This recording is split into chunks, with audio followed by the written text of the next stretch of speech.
అవసరమైనవిగా, very good. అవసరమైనవి కాబట్టి గట్టిగా పట్టుకోండి. దేవుని వాక్య ధ్యానంలోనికి వెళ్దాం ప్రియులారా. దయచేసి మీ చేతుల్లో ఉన్న పరిశుద్ధ బైబిల్ గ్రంథాలు తెరచి దేవుని వాక్య ధ్యానంలోనికి వెళ్దాం. కీర్తనల గ్రంథం 37వ కీర్తన 5వ వచనాన్ని చదవండి దయచేసి. కీర్తనల గ్రంథం 37వ కీర్తన 5వ వచనం.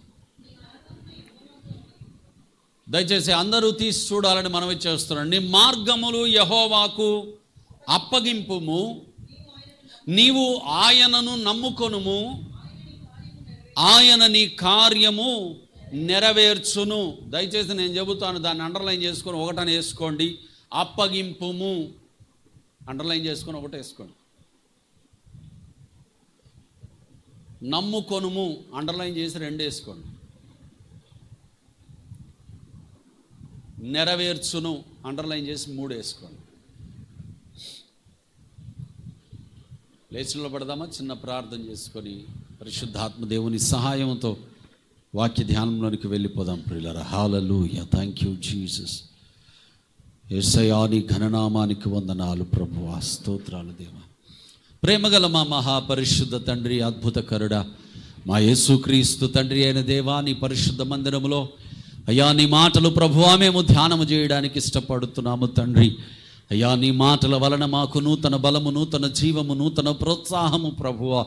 కనుక అటు నీ శ్రేష్టమైన మాటలు తండ్రి అయ్యా మేము ధ్యానించుటకు ప్రభువ మా హృదయపు తలుపులు తెరవమని వేడుకుంటున్నాను దేవా. మీరు ప్రభువా మమ్మలను నీ వాక్యముతో నింపి, వాక్యము మా హృదయంలో ముద్రించి ప్రభువ నీ వాక్యానుసారంగా జీవించున్నట్లుగా బలము కలుగు చేయమని ఈ పునరుత్థాన ఆరాధనలో ప్రభువ నీ మాటలు ధ్యానము చేయబోతుండగా అయ్యా మీరు మాట్లాడుతూ ఉండగా మీ స్వరము వినే చెవులుగా ప్రతి ఒక్కరి చెవులకు సున్నతి చేసి మీ మాటల ప్రకారం నడిచే హృదయముగా మా అందరి హృదయాలు మీరు అనుకూలపరచమని యేసు నామం ద్వారా ప్రార్థిస్తూ ఈ మనవులన్నీ వేడుతూ వాక్య ధ్యానములోనికి వస్తూ నాము తండ్రి. ఆమేన్, ఆమేన్. దయచేసి కూర్చుందాం. ప్రభునందు ప్రియమైన దేవుని పిల్లలారా, ప్రియ దేవుని కుటుంబమా, ఈరోజు పరిశుద్ధాత్మ దేవుడు మనతో మాట్లాడాలనుకుంటున్న వాక్య సందేశము మనకు కార్యము నెరవేర్చే దేవుడు మన యేసయ్య. చెప్పండి అందరూ, మనకు కార్యము నెరవేర్చే దేవుడు మన యేసయ్య. చూడండి, మనము ఏదైనా పని చేయాలి అని ఎన్నో రకాలుగా ఆ పని చేయడం కోసం ఆలోచన చేస్తాం.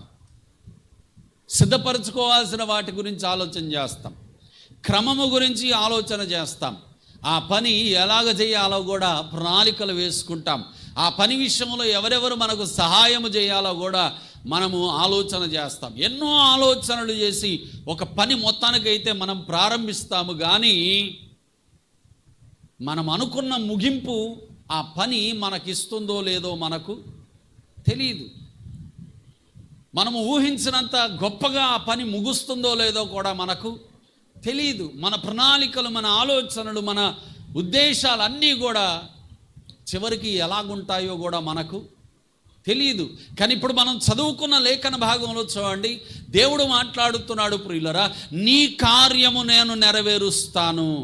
అంటే నువ్వు ఏదైతే చేయాలి అనుకుంటున్నావో, ఏదైతే ఆలోచన చేస్తున్నావో, ఏదైతే ప్రణాళిక వేసుకుంటున్నావో ఆ పని విషయంలో నేను నీకు సహాయం చేస్తాను. ఆ పని విషయంలో నేను నీకు తోడై ఉంటాను. ఆ పని విషయంలో నీకు నేను జయమునిస్తాను. ఆ పని విషయంలో నీకు సంతోషాన్ని కలుగజేస్తాను. ఎందుకో తెలుసా, పని ఆలోచన నీది, ప్రణాళిక నీది, కానీ ఆ పనిని ముగించడం నాది. It's my duty. నీ తండ్రి అయిన దేవుడు, నీ ప్రభు అయిన యేసు క్రీస్తు అంటున్నాడు, అది నా పని, ఇట్స్ మై డ్యూటీ. ప్రియ దేవుని పిల్లలారా, చాలా జాగ్రత్తగా మీరు గమనించాలని మనవి చేస్తున్నాను. దేవుని మహాకృప, నా పెద్ద కొడుకుకి దేవుడు నాకు ఇచ్చిన టాలెంట్స్ ఇచ్చాడు. చాలా నా పెద్ద కొడుకులో చూస్తాను, నా చిన్న కొడుకులు ఇంకా ఎక్కువ చూస్తాను. వాడు ఏదో చేయాలని ప్రయత్నం చేస్తాడు. వాడి ప్రాజెక్ట్స్ వర్క్ విషయం కానీ, లేకపోతే ఏదైనా స్పెషల్ డయాగ్రామ్ కానీ, లేకపోతే ఏదైనా ఆర్ట్ వర్క్ కానీ, ఏదైనా చేతులతో చేసే హ్యాండ్ క్రాఫ్ట్స్ కానీ చేయాలని ప్రయత్నం చేస్తూ ఉంటాడు. పని వాడిదే, ప్రణాళిక వాడిదే, ఆలోచన వాడిదే, ఆ పని ఎలాగుండాలనే పిక్చర్ కూడా వాడిదే. వాడు ఆ పని చేస్తున్నప్పుడు ఏదైనా తేడాగా ఉంటే నేను అక్కడ చూస్తూ అంటాను, నాకు ఇవ్వు అంటాను. నేను గివ్ ఇట్, నాకు ఇవ్వు, నేను చేస్తాను అంటే వాడు ఆ పని నాకు అప్పచెప్పి హాయిగా ఉంటాడు. ఇక వాడు చూసుకుంటూ ఉంటాడు నా పక్కన కూర్చొని. దాన్ని నేను ఫినిష్ చేసినప్పుడు వాడికి వచ్చే సంతోషం మాటల్లో వర్ణించలేము. అది వాడు పూర్తి చేసినట్టుగా సంతోషిస్తాడు. He feels proud of that. కానీ పని పూర్తి చేసింది నేను. సంతోషం ఎవరికి? నా కొడుక్కి. వాడు ఒక బొమ్మ వేస్తాడు, మంచి ఆర్ట్ వర్క్ వేస్తాడు, దాని ఫినిషింగ్ నేను చేస్తాను. షాడోస్, హైలైట్స్, ఫినిషింగ్ నేను చేస్తాను. కానీ సంతోషం ఎవరికి? నా కొడుకు. అది చూసిన వాళ్ళందరూ ఏం అడుగుతారు? ఎవరు వేశారు అంటే నేను వేసాను అంటాడు. భలేగేసావుడే, భలేగేసావుడే అని మెప్పెవరికి? నాకు. అది చూసి నేను కూడా చాలా హ్యాపీగా ఫీల్ అవుతాను. ఎందుకు? నా కొడుకును మెచ్చుకున్నారు కాబట్టి. ఇప్పుడు దేవుడు అదే అంటున్నాడు. మనం వాక్యం చదివేటప్పుడు ఇలాగ అర్థం చేసుకుంటే అసలు దేవుడు ఎంత సులువైన వాడో, హౌ మెజెస్టిక్ హీ ఈజ్. అసలు నేను అలాగ ఆలోచన చేస్తాను. నా పిల్లల దగ్గర నేను ఏదైనా స్వతంత్రంగా తీసుకొని నేను చేస్తాను అని అన్నప్పుడు వెంటనే నా మైండ్ అటు వెళ్ళిపోద్ది. నా దేవుడు కూడా ఇంతే కదా. నేను కష్టపడడం చూస్తే నా దేవుడు ఉండలేడు కదా. నాకు చేత కావడం చూసి, చేత కాకపోవడం చూసి నా దేవుడు ఆగడు కదా. నా దేవుడు కూడా ఇంతే కదా. మరి నా పిల్లల దగ్గర నేను కూడా ఇంతే కదా. దేవుని వాక్యం ప్రియులారా, నీ కార్యము నెరవేర్చుదును. I will finish that work. వాళ్ళ అమ్మాయికి పెళ్లి చేయాలి, రియల్లీ వాళ్ళ అమ్మాయికి పెళ్లి చేయాలి. ఎంతో కష్టం, ఎన్నో ఆలోచనలు, ఎన్నో ఉద్దేశాలు. ఒక్కొక్కసారి వాళ్ళు మాట్లాడుతుంటే నాకు అనిపిస్తుంది ఇది గమ్యము లేని సముద్ర యాత్రలాగా అనిపిస్తుంది. ఎస్, ఎండ్లెస్ జర్నీ అనిపిస్తుంది. కానీ నిజంగా దేవుని పైన ఆధారపడినప్పుడు ప్రియులారా, there is no doubt about journey. యాత్ర గురించి అసలు అనుమానమే రాదు. ఎందుకో చెప్పండి? దేవుడు ఆ కార్యాన్ని నెరవేరుస్తాడు. ఉదాహరణకు పెద్ద ఆయన గురించి చెబుతున్నా. మనందరి జీవితంలో ఎన్నో అసాధ్యమైన కార్యాలు సాధ్యమైతే బాగుండు అని మనం ఎదురు చూస్తున్నాం. కట్టుకథ చెప్పట్లేదు ప్రియులారా, నాకు తెలవని సంగతి చెప్పట్లేదు, నాకు తెలిసిన సంగతి చెబుతున్నా. దేవుడు నీ పక్షాన నిలబడి ఒక పని చేయాలి అంటే నువ్వు నీ హృదయపూర్వకంగా ఆయనకు ఒప్పుకోవాలి. అంటే ఆయనకు అప్పచెప్పాలి. నీ భర్త విషయమా ఆయనకు అప్పచెప్పు, నీ భార్య విషయం ఆయనకు అప్పచెప్పు, నీ పిల్లల విషయమా ఆయనకు అప్పచెప్పు, నీ ఆర్థిక విషయాలు ఆయనకు అప్పచెప్పు, నీ అనారోగ్య సమస్యలు ఆయనకు అప్పచెప్పు, నీకున్నటువంటి అవసరాల ఆయనకు అప్పచెప్పు, నీకు వస్తున్న శోధనల ఆయనకు అప్పచెప్పు, నువ్వు పడుతున్న వేదనలు ఆయనకు అప్పచెప్పు, నీ కన్నీరు ఆయనకు అప్పచెప్పు. Just leave to him. ఆయనకు అప్పచెప్పు. 22 సంవత్సరాలుగా ఆయనకు అప్పచెబుతున్నా, ప్రతిదీ ఆయనకు అప్పచెబుతున్నా. ఈవెన్ నా పిల్లలు నేను ఆయనకు అప్పచెబుతున్నా. నా ప్రతిదీ ఆయన చేతులకు ఒప్పుకోవడం నేర్చుకున్నాను. నా దేవుడు నా పక్షాన నిలబడి నా కార్యము చేయడం మొదలుపెట్టాడు. ఇది నా ధైర్యం, ఇది నా సంతోషం. నా యేసయ్యను నా తండ్రిగా, నా దేవునిగా నేను కలిగి ఉన్నందుకు నాకు ధైర్యం. నాకెవ్వడూ చెప్పలేలాగా, బాబు నువ్వు ఇది చెయ్యిరా అని. అందుకే అంటాను, వాక్యం చదవాలి మీరు. నేను వాక్యం చదువుతున్నప్పుడు దేవుడు నాకు బయలుపరిచిన సంగతి, మనుషులు ఎవ్వడు అవసరం లేదు శామ్, నీకు నేనున్నాను, నేనుంటాను, చాలు. అవునా ప్రభువా? అయితే చాలు. ఎలా ఉంటావు? నీ ఫ్రెండ్గా ఉంటాను. ఎలా ఉంటావు ప్రభువా? నీ తండ్రిగా ఉంటాను. ఎలా ఉంటావు ప్రభువా? రీసెంట్గా దేవుడు నీ తల్లిగా కూడా ఉంటాను. నేను ఉండగలవా ప్రభువా? అంతకంటే ఎక్కువగా ఉండగలను. నీకెవ్వరు అవసరం. అందుకే నాకు ఫ్రెండ్స్ ఎవ్వరు లేరు ప్రియులారా. No friends at all. నేను ఓపెన్గా ప్రశాంతంగా అందరితో మాట్లాడుకున్నట్టు ఎవరితో మాట్లాడలేను. I am a soul friend. నాకు నేనే స్నేహితుడిని. నాకు ఫ్రెండ్స్ ఎవరు లేరు. ఎందుకో తెలుసా? నా యేసయ్యే ఫ్రెండ్గా వచ్చేసాడు. ఎవరు నచ్చరు నాకు.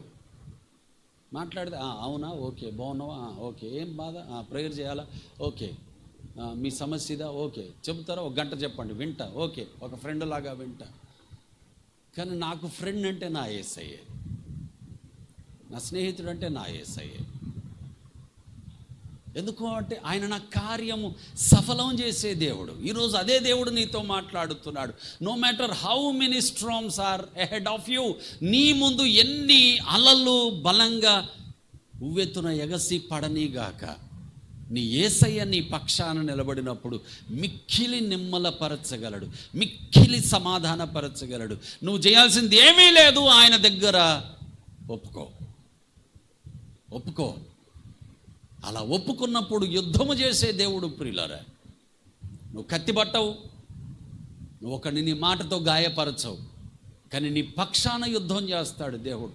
ఈరోజు ప్రభువు బయలుపరుస్తున్నటువంటి సంగతి, భయంకరంగా కొట్టి హింసించారా? ఒంటి మీద ఉన్న బట్టలు కూడా అర్ధనగ్నంగా ఊడబీకేశారా? మెడకు బొండ్లు కట్టి తీసుకెళ్ళి చెరసాలలో పడేశారా? వాళ్ళు కేవలము దేవునిని పాడుతూ స్తుతిస్తున్నారు. వాళ్ళ గాయాలు, వాళ్ళ దెబ్బలు, వాళ్ళ హాఫ్ నేకెడ్నెస్ వాళ్ళను భయపెట్టలేకపోయింది. వాళ్ళ దృష్టి అంతా ఒకటే, మా ప్రభువు ఉన్నాడు, ఆయన కార్యం చేస్తాడు. మా ప్రభువు ఉన్నాడు, మమ్మల్ని తప్పిస్తాడు. మా ప్రభువు ఉన్నాడు, మమ్మల్ని నడిపిస్తాడు. మా ప్రభువు ఉన్నాడు, మాకు మేలు చేస్తాడు. మా ప్రభువు ఉన్నాడు, మాకు ఘనతనిస్తాడు. కాబట్టి ఏదైనా కావచ్చు గాక, మా ప్రభువును మాత్రం మేము ఆధారము చేసుకోకుండా ఉండలేము. ఆ కటిక చీకట్లో కూడా, ఆ కటిక శ్రమలో కూడా, ఆ భయంకరమైన వేదనలో కూడా వారు దేవునిని మౌనంగా స్తుతిస్తూ పాడుతూ ఉన్నారు ప్రియులరా. దేవుడు మొత్తం పునాదులనే కదిలించి వేశాడు. యుద్ధం చేస్తున్నాడు దేవుడు, యుద్ధం చేస్తున్నాడు. మొదటిది అండర్లైన్ చేసుకున్నారుగా. ఏం అండర్లైన్ చేసుకున్నారు? చదవండి ఒకసారి. ఏం చేశారట? ఏం చేయాలట? మరి అప్పగిస్తున్నావా? జలగలాగా గట్టిగా పట్టుకొని కూస్తున్నావా? నేనే నేనే నేనే నేనే ఏమి నేనే? ఏమీ లేదు. నెబుకద్నెజరు అలాగే అనుకున్నాడు. ఏమని? ఇది మొత్తం నాదే, ఇది మొత్తం నా బలమే, నా వైభవమే, నా ఘనతే, ఇదంతా నాదే అన్నాడు నెబుకద్నెజరు. అంతే, ఒక్క దెబ్బ కొట్టాడు దేవుడు. అడవిలో పశువుల గడ్డి మేసాడు. గడ్డి మేపించాడు దేవుడు. గడ్డి మేసేటప్పుడు అంటాడు, దేవా, అక్కడ కూర్చున్నోడిని ఇక్కడ వరకు తెచ్చావుగా, అధికారం అంటే నువ్వు ఇవ్వాల్సిందే ప్రభువా, బలం అంటే నువ్వు ఇవ్వాల్సిందే దేవా, కాబట్టి ఏది నాది కాదయ్యా, ఎందులో కూడా నేను కాదు ప్రభువా, అంతా నీదే, అంతా నువ్వే అని ఎప్పుడైతే దీనుడై రిక్తుడై విరిగిపోయి దేవునికి ఒప్పుకున్నాడో ప్రియులరా, మళ్ళీ తెచ్చి సింహాసనం మీద కూర్చోబెట్టాడు దేవుడు. దేవునికి మహిమ కలుగును గాక. హల్లెలూయా. ఘనపరిచే దేవుడు అండి మన యేసయ్య. ఘనపరిచే దేవుడు మన యేసయ్య. నలిపి పరిమళింపజేయగలడట. అందుకే ఒక అక్క పాడుతుంది, నలిపి పరిమళింపజేయుట నా యేసునాథుని ప్రత్యేకత. నా యేసయ్య ప్రత్యేకత. నలిపి పరిమళింపజేస్తాడు, విరిచి ఆశీర్వదిస్తాడు, వంచి హెచ్చిస్తాడు. కాబట్టే నీ జీవితంలో ఒక అవసరం, నీ కుటుంబంలో ఒక శ్రమ, నీ శరీరంలో ఒక రోగం. నువ్వు పాడైపోవాలని కాదు, నువ్వు కృంగిపోవాలని కాదు, నువ్వు నశించిపోవాలని కాదు, నువ్వు దేవునికి అవసరం లేదని కాదు, నిన్ను హెచ్చించాలనుకుంటున్నాడు దేవుడు. అప్పగించుకునే మనసు నీకుంటే నీ కార్యము సఫలం చేయాలనుకుంటున్నాడు దేవుడు. అందుకే నీకు ఒక పరీక్ష పెడుతున్నాడు ప్రభువు. ఈ పరీక్షలో నెబుకద్నెజర్ లాగా తగ్గించుకుంటావా లేదా? నువ్వు ఈ మూల నుండి ఆ మూలకు భూమి మీద తిరిగితే 1 కోటి రూపాయలు పోగేయగలవేమో, కానీ దేవుడు తిరగనివ్వట్లే. నిన్నెక్కడున్నావో అక్కడే ఉంచుతున్నాడు. ఎందుకో చెప్పనా? సమస్త విశ్వాన్ని నిర్మించిన వాడే ఆయన. నువ్వు ఉన్న దగ్గరికి తీసుకురాగలడు. ఆమేన్. నువ్వు ఉన్న దగ్గరకు తీసుకురాగలడు. దేవుని వాక్యం అంటుంది ప్రియులారా, మోషే ప్రార్థన చేస్తున్నాడట. ఏమని? దేవా, వీళ్ళందరూ ఇలాగ మాట్లాడుతున్నారు ప్రభువా, మరి నిజమేగా, తీసుకొచ్చింది నువ్వేగా, మరి తెచ్చిన నువ్వు అన్నం పెట్టకపోతే ఎట్టా? కాదా? జెన్యూన్ క్వశ్చన్ అయినా కాదా? మరి తెచ్చి నువ్వు అన్నం పెట్టవా? మరి ఐగుప్తీయులు ఏమనుకుంటారు? కనీసం అన్నం పెట్టే దేవుడు కూడా కాదా ఆయన? చాతకాని దేవుడా అని నిన్ను అంటారుగా దేవా. మరి అలాగ అనడం మంచిదా? మంచిది కాదుగా ప్రభువా. మరేం చేద్దాం మోసే? అన్నం పెట్టు. వెంటనే తెల్లారేసరికి ఆకాశం నుండి కురిసింది వారి పాలెమంతా మన్నా, సన్న సన్న నూగురు, తెల్ల తెల్లగా ఉంటే అందరు అన్నారు, ఇదేంటి అంటే హీబ్రూలో మన్నా. ఇదేంటి అన్నారు దాన్ని. ఆశ్చర్యం. తెల్లారేసరికి వాళ్ళున్న చోటే కురిసింది ఆహారం అంతా. ఏ అనాథాశ్రమానికి పంపినట్టు ట్రక్కులు రాలేదు, ఏకంగా ఆకాశము నుండి కురిచింది. దేవుని వాక్యం అంటుంది ప్రియులారా, దేవదూతలు తినే ఆహారము మనుషులు కడుపారా తిన్నారట. దేవునికి స్తోత్రం కలుగునుగాక. Hallelujah. He can do anything for you. మోషే అప్పగించుకున్నాడు దేవునికి. రేయ్ ప్రజలరా, పోండి, అడవుల్లోకి పోండి, ఎడారిలోకి పోండి, జింకలు కొట్టి తేండి, మేకలు కొట్టి తేండి, అవి కొట్టి తేండి, ఇవి కొట్టి తేండి అనలేదు. మోషే పోయి ప్రార్థన చేసి, దేవా నువ్వు ఇయ్యకపోతే ఎలాగ ప్రభువా, నువ్వు ఇయ్యకపోతే ఎలాగా?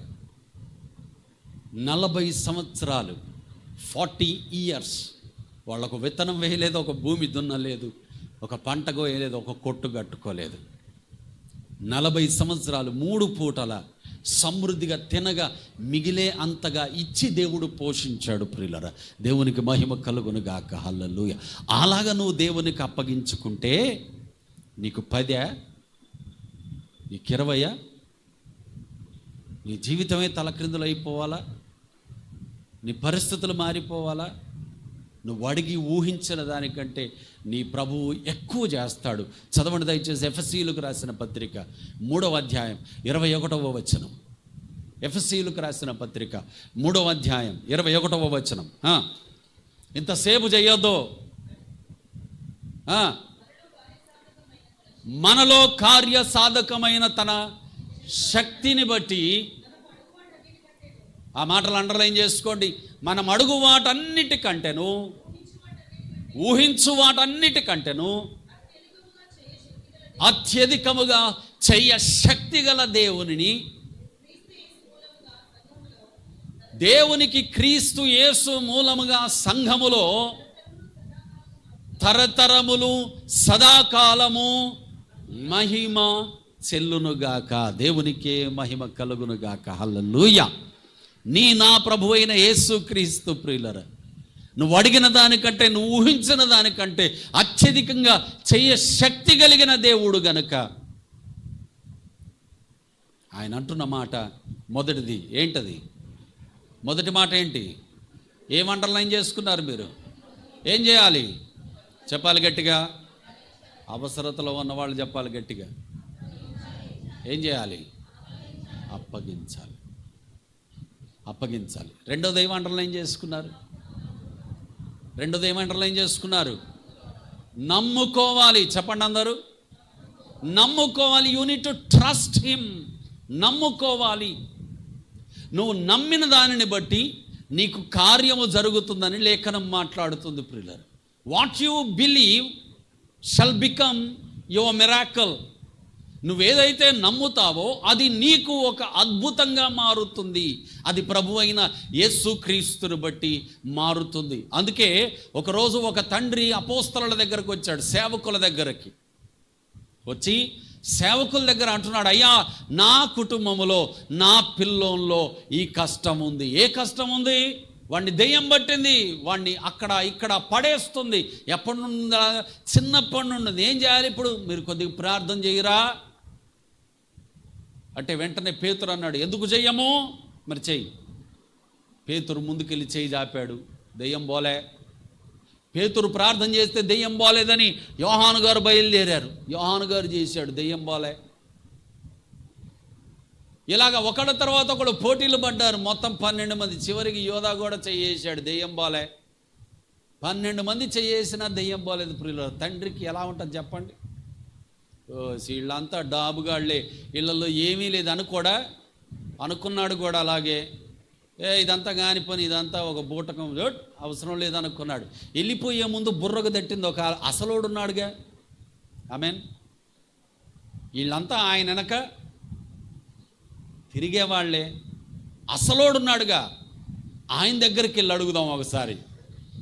అప్పుడు లోపల నుండి మనసు అంటది వీళ్ళే చేయలేదు, ఆయన ఏం చేస్తాడు? కానీ లోపల నుండి ఇంకొక స్వరం వినపడుతుంది, ఏమో చెయ్యొచ్చేమో. చూడండి, నమ్ముకోవడం అంటే అలాగ పనిచేస్తుంది. నువ్వు అనగానే జరగదాడ, మోసపోవద్దు. నువ్వు అనుకోగానే జరగదు అక్కడ. యుద్ధం మొదలైద్ది లోపల. జరగదేమో అని నీ హృదయం అంటది, జరిగిద్దేమో అని నీ మనస్సాక్షి అంటది. ఇది కాదులే అని చుట్టూ ఉన్నవాళ్ళు అంటారు, నీ అంతరంగం అంటది కాకపోయినా చేయగలిగిన వాడున్నాడు అంటది. ఈ యుద్ధం జరగాలి. ఆ యుద్ధం తర్వాత చివరికి నీ అంతరంగమే గెలవాలి.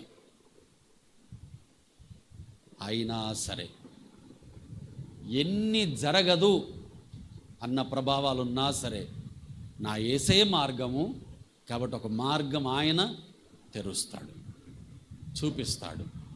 అయినా సరే నేను నమ్ముతున్నాను అని నీ అంతరంగములో నుండి నువ్వు చివరిగా పలకగలిగితే అప్పుడు కార్యం చూస్తావు. అప్పటి వరకు ఎలాగైనా నిన్ను పడగొట్టాలని శతవిధాల నీ హృదయమే ప్రయత్నం చేస్తుంది. దానికి తగ్గ వాతావరణమే నీ చుట్టూ కలుగు చేస్తుంది. దానికి తగ్గట్టుగా ఆలోచించేటట్టు ఆలోచనలు పుట్టిస్తుంది హృదయం. కానీ నీ అంతరంగం మాత్రం అలాగ అది ఎప్పుడు దేవునితో ఉంటుంది. ప్రియులారా, ఆ తండ్రి అలాగా వీళ్ళే చేయలేదు, ఇదంతా కాదని వెళ్ళిపోదాం. అప్పుడు అంటుంది ఇది ఏమని, ఉన్నాడుగా అసలైనోడు, ఒకసారి అడుగుదాం. వీళ్ళే చేయలేదు అయినా అడుగుదాం, పర్లేదు, అవైలబుల్గా ఉన్నాడుగా, అడుగుదాం. వెళ్ళిపోయాడు ధైర్యంగా, అడుగుతున్నాడు ఇప్పుడు యేసయ్యను. అయ్యా 12 మంది దగ్గరికి వచ్చానయ్యా, ఎవడేం చేయలేకపోయాడు. నువ్వేమన్నా చేయగలిగితే నాకు చెయ్యి. కొద్దిగా డౌట్ ఉన్న మాటల్లో కోరిక మాత్రం స్పష్టంగా ఉంది. చూసారా? నువ్వేమన్నా చేయగలిగితే నాకు చెయ్యి.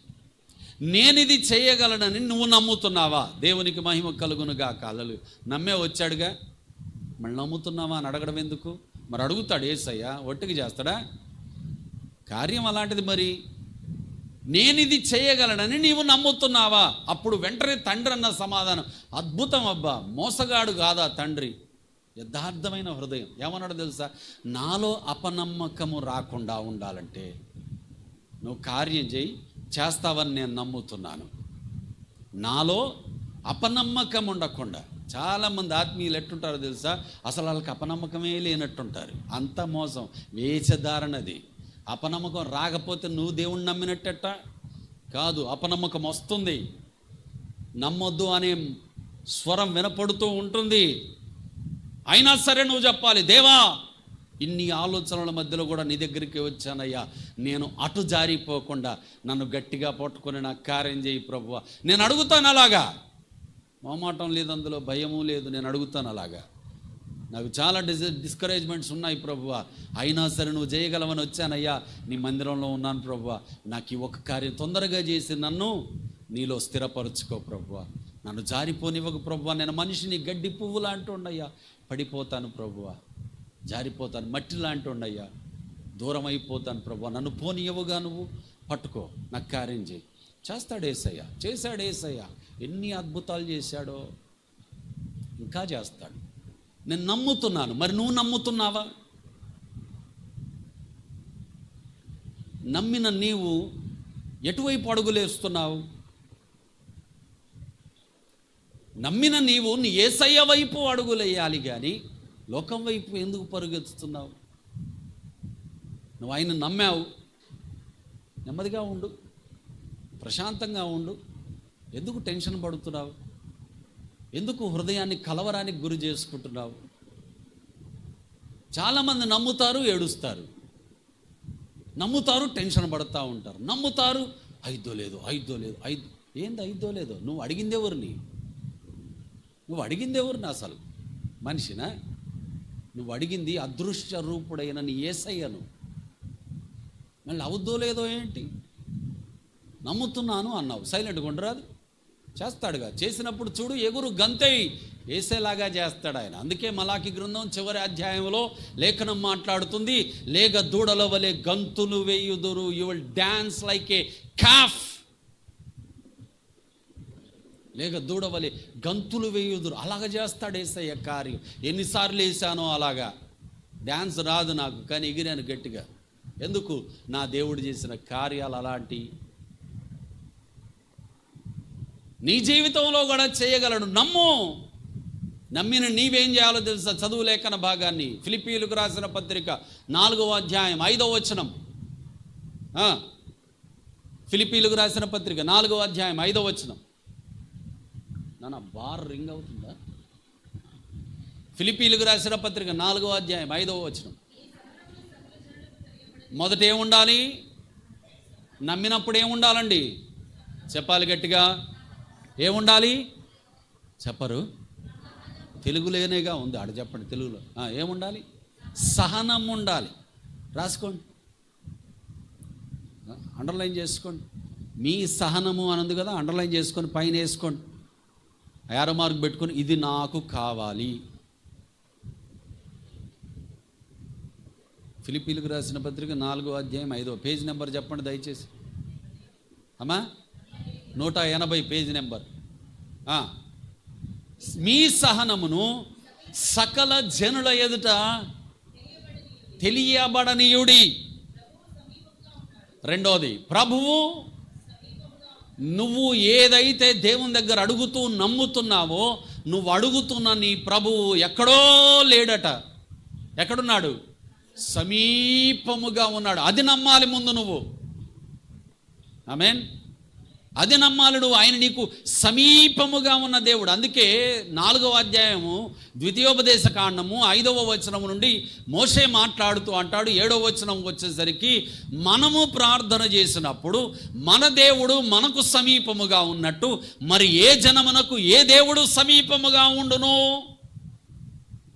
మన దేవుడు సమీపముగా ఉండే దేవుడు. అందుకే లేఖనం అంటుంది, ప్రియులారా, ఆయనకు మొర్రపెట్టు వారికి, అనగా ఆయనకు నిజముగా మొర్రపెట్టు వారికి ఆయన సమీపముగా ఉన్న దేవుడు. He is very near to his people.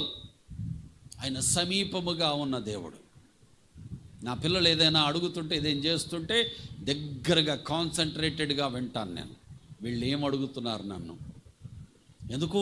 వాళ్ళ అవసరం తీర్చాలని నాకు ఇష్టం. అడుగుతాను నా పిల్లల్ని అవసరమైతే. మళ్ళీ చెప్పండి రాని. సమీపముగా ఉండే దేవుడు నీ యేసయ్య. ఆయన నీ అవసరాన్ని వింటున్నాడు, నువ్వు దాన్ని నమ్మాలి. మొదటిది సహనం ఉండాలి నమ్మకంలో. రెండవది ఆయన దగ్గరున్నాడని నువ్వు నమ్మాలి. మూడవది దేనిని గూర్చి చింతించొద్దు. అండర్లైన్ చేసి 3 వేసుకోండి దాని మీద. ఎంత స్పష్టంగా మాట్లాడుతున్నాడు పరిశుద్ధాత్మ దేవుడు, ఎంత స్పష్టంగా మాట్లాడుతున్నాడు ప్రియులారా. నీవు నీ పనిని ఆయనకు ఒప్పుకున్నప్పుడు, ఒప్పుకున్న నువ్వు చింతించకూడదట. నమ్మావు కదా, అసలు నీది కాదన్నట్టుండు. జాబ్ ఇంటర్వ్యూ ఉంది, నేను అప్లికేషన్ పెట్టొద్దు అనట్లేదు, నీ రెజ్యూమ్ పంపొద్దు అనట్లేదు నేను. నీ రెజ్యూమ్ పంపు, వస్తుందో రాదో అని టెన్షన్ ఎందుకు? అది నేను చెప్పేది. నువ్వు పని మొదలు పెట్టకుండా అలాగే కూర్చొని విత్తనం కూడా వేయకుండా, దేవా నా పొలంలో పంటి ప్రభు అని ప్రార్థన, ఉపయోగం ఏముంది? ఉపయోగం ఏమన్నుందా? ఒకరోజు ఒకటి అడిగాను, వాడు సరే నేను తర్వాత రాసి పంపుతానులే అన్నాడు. ఇంతలో ఎవడో వచ్చాడు నా దగ్గరికి, వచ్చి ప్రార్థన చేశామన్నాడు. ప్రార్థన చేయని, ఎక్కడి నుండి వచ్చావంటే, అక్కడ పలానా దగ్గర నుండి వచ్చాను.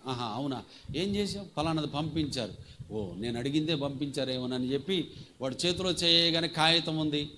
దేవా నువ్వు ఇచ్చావు ప్రభువా, నేను కోరుకున్నది నాది అయిపోయింది ప్రభువా, నీకు స్తోత్రం ప్రభువా అని ఫుల్ సంతోషంగా ప్రార్థన చేసేసాను. ప్రార్థన చేయించుకొని వెళ్ళిపోయాడు ఆయన. చేతిలో చూస్తే 10 రూపాయల నోట్. అది రాసింది కాదు అది. ఇంతకు నేను కోరుకున్నది రాలే.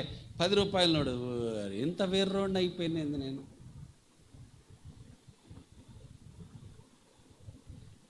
జరుగుతుందో లేదో ఎందుకు ఆ టెన్షను?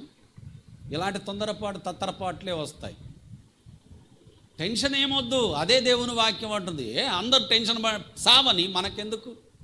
నువ్వు దేవుని కుమారుడు, టెన్షన్ ఎందుకు నీకు? ప్రశాంతంగా ఆయనను బట్టి నమ్మి హాయిగా కళ్ళు మూసుకొని నిద్రపోయేదానికి టెన్షన్ టెన్షన్ టెన్షన్ టెన్షన్ ఏమీ అవ్వదు. ఆయన చేతుల్లో ఉన్నాం మనం. ఏమవ్వదు. ఆయన చూసుకోగలడు మనల్ని. ఏమవ్వదు. ఆయన నిలబెట్టగలడు మనల్ని. ప్రశాంతంగా ఉంటే చాలు. Everything happens in his time, in his accordance. ఆయన ప్రణాళికలో, ఆయన సమయంలో మన జీవితంలో అన్నీ జరుగుతాయి. ఏ ఇబ్బంది లేదు. రెండవది ఏంటి? నమ్ముకోవాలి. చెప్పండి అందరూ. ఇప్పుడు మూడోది చదవండి. ఇక మూడోది ఏంటి? నెరవేర్చును. ఎవరు? నీ ప్రభు అయిన యేసు క్రీస్తు. ఇప్పుడు చెప్పండి అందరూ. నా దేవుడు, నా యేసయ్య నా కార్యము నెరవేరుస్తాడు. నేను నమ్ముతున్నాను, నేను అప్పగించుకుంటున్నాను. ఇది నీ ప్రార్థనలో ప్రతిరోజు నువ్వు అవలంబించు. నీ కార్యాలు సఫలమవడం నువ్వు చూస్తావు. నా ప్రియ కుమారుడు, కుమార్తె, ఎంతకాలము బాధ, ఎంతకాలము టెన్షన్, ఎంతకాలము చింత, ఎంతకాలము జరుగుద్దో లేదో అనే భయము, ఆందోళన, ఈరోజు ప్రభువు డైరెక్ట్ సమాధానం చెబుతున్నాడు. జస్ట్ ఆయనకు అప్పచెప్పు. Leave to him. ఆయన నమ్మిన విషయంలో సహనం కలిగి ఉండు. నేను చెప్పాగా, నమ్మిన దగ్గర నుండే యుద్ధం మొదలవుద్దండి. ఇంకా మళ్ళీ చెప్పను నేను.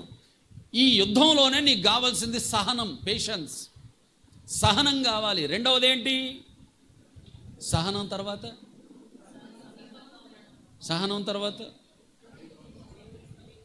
ఏమి నమ్మాలి? అది సమీపముగా ఉన్నాడు అని నమ్మాలి. దూరంగా వెళ్ళిపోలే, మర్చిపోలే, విడిచిపెట్టలే. సమీపంగా ఉన్నాడు అని నమ్మాలి. మూడోది ఏంటి? అస్సలు చింతించదు. అప్పుడు ఏది? అప్పగించుకున్న తర్వాత సహనము, దగ్గరగా ఉన్నాడు, చింతించకుండా ఉన్నావు. ఈ మూడు ఖచ్చితంగా నువ్వు కలిగి ఉన్నప్పుడు అప్పుడు దేవుడు నీకు కార్యము చేస్తాడు. అప్పుడు నీ ప్రభువు నీ కార్యాన్ని నెరవేరుస్తాడు. అది పెళ్ళా, అది లోనా, అది అప్పు విడుదల, అది ఇల్లు కట్టుకోవడమా, అది ఇంకా ఏదైనా, అది భౌతిక సంబంధమైందా, ఆత్మ సంబంధమైందా, అది సాధ్యమైందా, సాధ్యంగా అందా? దేవునికి సమస్తము సాధ్యమే. మనిషికి అసాధ్యం, కానీ నువ్వు నమ్ముతున్న నీ దేవునికి సమస్తము సాధ్యమే. ఎలయనగా ప్రియ దేవుని పిల్లలారా, ఆయన నీవు ఒప్పుకున్నప్పుడు, నీవు నమ్మినప్పుడు నీకు కార్యము చేసే దేవుడై ఉన్నాడు. కనుక ఈరోజు మొదలుకొని నీ ప్రార్థన దీనిని అనుసరించి ఉండేటట్టు చూసుకో. దేవుడు నిన్ను బలపరచునుగాక. ఆమేన్. ప్రార్థన చేసుకుందాం. దయచేసి తలలు వంచండి, మోకరించండి, కళ్ళు మూసుకోండి. ప్రార్థన చేసుకుందాం. దయచేసి అందరము ప్రార్థనలో ఏకీభవించుదాం. చెప్పబడిన వాక్యము మనకు, మన కుటుంబాలకు గొప్ప ఉపయోగకరమైనది కనుక దయచేసి ఆంటీ ప్రార్థన చేస్తూ ఉండగా అందరము దయచేసి ప్రార్థనలో ఏకీభవించుదాం. ప్రియులారా, విన్న వాక్యం కొరకై మనం ప్రార్థన చేసుకుందాం. స్తోత్రములు నాయన. మహోన్నతుడా, మహాగణుడా, పరిశుద్ధాత్మదేవ, నీ నామం కులకలేని స్తుతులు, స్తోత్రములు రాజా. అయ్యా, ఈ పునరుద్ధాన దినమందు ప్రభా, అయ్యా నాతో మాతో మాట్లాడిన విధానమును బట్టి నీకు వందనాలు ప్రభా. అయ్యా, నిజముగా మా మార్గమును ప్రభా, అయ్యా నీకు అప్పగించినప్పుడే ప్రభా, అయ్యా నీ చిత్తముకు మేము విన్నప్పుడే ప్రభా, అయ్యా నిజముగా ఈ దినమునైనా పరిశుద్ధాత్మ దేవుడు ప్రభా మాతో మాట్లాడి ఉన్నాడు ప్రభా. అయ్యా, ఏదైనాను ప్రభా ఉపవాసం ఉండి ప్రభా బిడ్డలు అడుగుతున్నారు తండ్రి. అయ్యా, అడిగిన దానిని ప్రభా, అడిగిన దానికంటే, ఊహించిన దానికంటే ప్రభా అధికముగా ఇస్తానని సెలవిస్తున్నావు. ఓ ప్రతిదీ ఉరిక్కబలరా బౌషాలరందరా సిక్కదర బౌషాలరందరల రిక్కలరా. ఓ రిఖబరాసి కలరందరాసి ధరల రిఖలరా అయా అడిగిన దానికంటే ఊహించిన దానికంటే ప్రభు అధికముగా బిడ్డలకి ఇస్తున్నందుకు నీకు వందనాలు ప్రభు. అయా బిడ్డలు ఊహించిన రీతిగా దయచేయండి అయా. నీ ఫస్ట్ నీ మొదటిగా మార్గమును సరళము చేయండి తండ్రి. వారు అప్పగించుకున్నప్పుడే ప్రభు అయా నిజముగా నీ చేతికి మేము అప్పగించుకోవాలి తండ్రి. అయా నిన్ను నమ్మాలి ప్రభు. అయా నిన్ను నమ్మినప్పుడు ప్రతి కార్యము జరుగుతుంది తండ్రి. అయా కార్యాలు జరగడానికి ప్రభు ఇప్పటి వరకు మాతో మాట్లాడిన ప్రతి మాటను బట్టి నీకు వందనాలు తండ్రి. అయా కూడి వచ్చిన ప్రతి బిడ్డను కూడా దీవించండి, ఆశీర్వదించండి. అయా ఈ సంఘమును కూడా జ్ఞాపకము చేసుకునండి. అయా నీ బిడ్డ ప్రయత్నము చేస్తుండగా ప్రతి విషయంలో నువ్వు తోడుగా ఉండి ముందు నడిపించండి. ఇంకా కుటుంబమును ఆశీర్వదించండి, సంఘమును ఆశీర్వదించండి, బిడ్డలను ఆశీర్వదించి నడిపించమని మాకు మేము తగ్గించుకుంటూ నిన్నే చేస్తూ యేసయ్య పరిశుద్ధ నామములో అడిగి వేడుకుంటున్నాము తండ్రి. ఆమేన్. ఆమేన్. ఆమేన్.